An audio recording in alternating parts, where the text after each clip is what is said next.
Then Samuel died, and all Israel gathered together and lamented for him and buried him at his house in Ramah. And David arose and went down to the wilderness of Paran.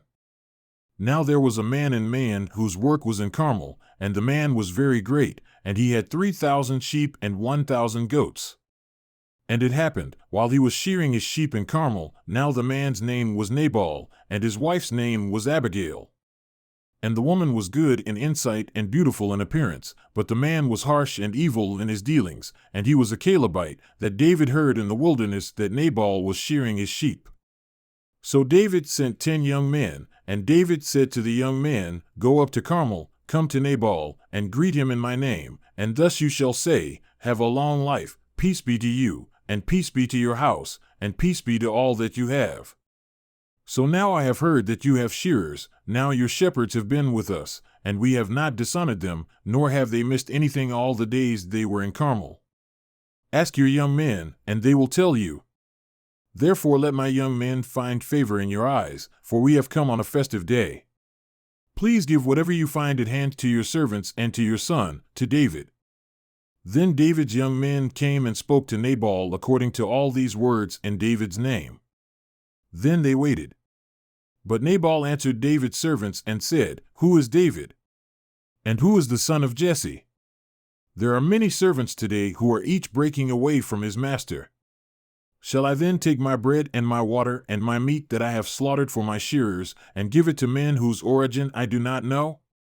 So David's young men went back on their way and returned, and they came and told him according to all these words. Then David said to his men, Each of you gird on his sword. So each man girded on his sword. And David also girded on his sword, and about 400 men went up behind David, and 200 stayed with the baggage. But one of the young men told Abigail, Nabal's wife, saying, Behold, David sent messengers from the wilderness to greet our master, and he rushed at them angrily. Yet the men were very good to us, and we were not dishonored, nor did we miss anything as long as we went about with them, while we were in the field. They were a wall to us both by night and by day, all the time we were with them shepherding the sheep.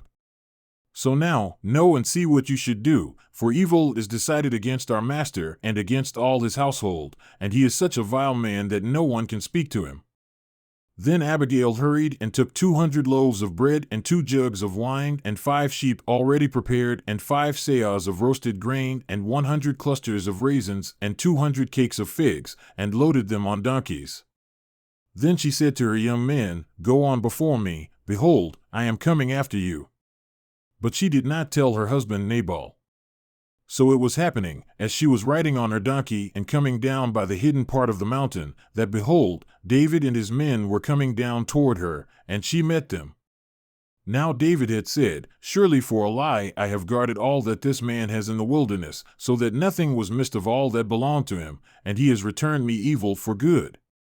May God do so to the enemies of David, and more also, if by morning I leave as much as one male of any who belong to him.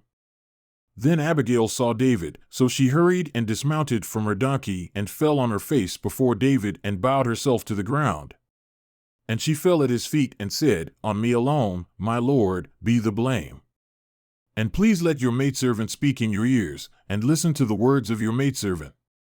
Please do not let my lord pay attention to this vile man, Nabal, for as his name is, so is he. Nabal is his name, and wicked foolishness is with him, but I your maidservant did not see the young men of my lord whom you sent. So now, my lord, as Yahweh lives and as your soul lives, since Yahweh has restrained you from shedding blood, and from saving yourself by your own hand, so now, let your enemies and those who seek evil against my lord be as Nabal. So now let this gift which your servant woman has brought to my lord be given to the young men who went about with my lord. Please forgive the transgression of your maidservant, for Yahweh will certainly make for my lord an enduring house, because my lord is fighting the battles of Yahweh, and evil will not be found in you all your days. And should anyone rise up to pursue you and to seek your life, then the life of my lord shall be bound in the bundle of the living with Yahweh your God, but the lives of your enemies he will sling out as from the hollow of a sling. And it will be that when Yahweh does for my Lord according to all the good that he has spoken concerning you, and appoints you ruler over Israel, then this will not cause stumbling or a troubled heart to my Lord, both by having shed blood without cause, and by my Lord having saved himself. When Yahweh deals well with my Lord, then remember your maidservant. Then David said to Abigail, Blessed be Yahweh, the God of Israel, who sent you this day to meet me, and blessed be your discernment, and blessed be you, who have kept me this day from bloodshed and from saving myself by my own hand. Nevertheless, as Yahweh, the God of Israel, lives, who has restrained me from harming you, unless you had hurried and come to meet me, surely there would not have been left to Nabal until the morning light as much as one male. So David received from her hand what she had brought him and said to her, Go up to your house in peace. See, I have listened to your voice and granted your request. Then Abigail came to Nabal, and behold, he was holding a feast in his house, like the feast of a king. And Nabal's heart was merry within him, for he was very drunk, so she did not tell him anything small or great until the morning light. But in the morning, when the wine had gone out of Nabal, his wife told him these things, and his heart died within him so that he became as a stone. Now it happened that about 10 days later, Yahweh smote Nabal, and he died.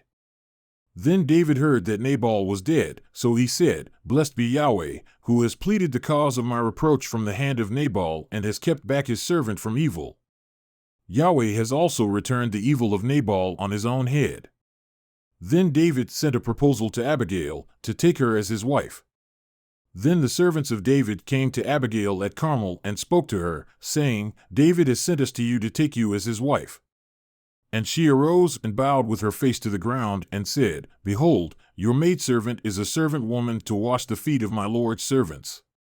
Then Abigail hurried and arose, and she rode on a donkey, with her 5 young women who went about with her, and she went after the messengers of David and became his wife. David had also taken Ahinoam of Jezreel, and they both became his wives. Now Saul had given Michal his daughter, David's wife, to Palti the son of Laish, who was from Gaulim,